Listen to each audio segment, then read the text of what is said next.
Goeiemôre vriende en baie welkom by ons oordenkings op hierdie maandagoggend. Ja, vakansiedag vandag, die 27ste. So mag jy die vakansiedag geniet. Ons is besig met Johannes 19 en ons lees vanaf vers 17.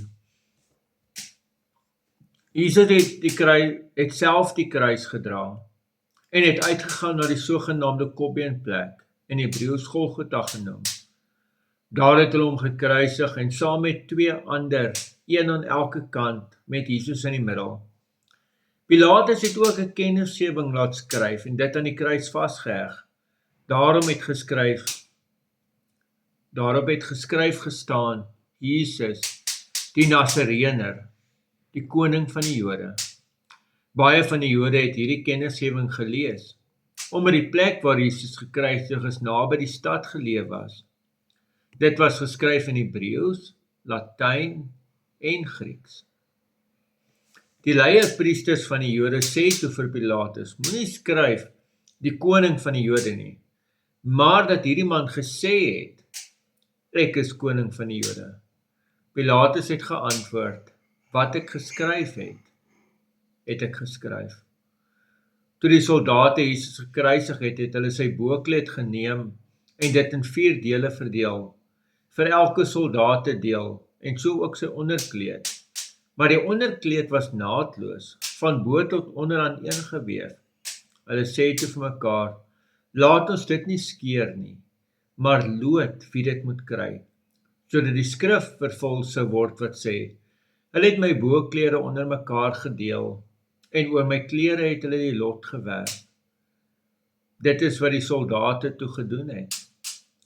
By die kruis van Jesus het sy moeder en sy moeder se suster en Maria, die vrou van Klopas, en ook Maria Magdalena gestaan.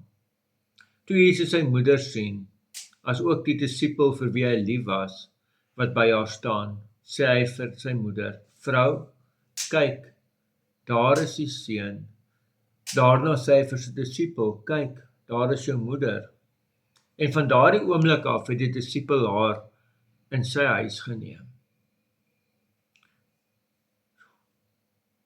Geliefdes, hier vertel Johannes die verhaal van die kruisiging.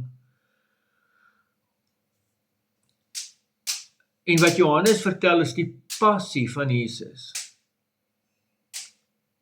Dat hy die disipel vir wie Jesus baie lief was, dis natuurlik Johannes self, en sy eie moeder aan mekaar bind en vir haar sê, daar is die seun, en vir Johannes sê, daar is jou moeder.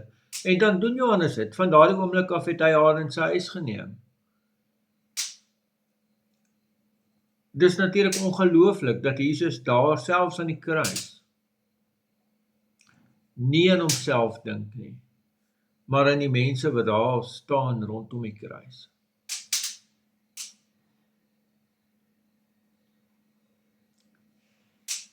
Ja, ek wonder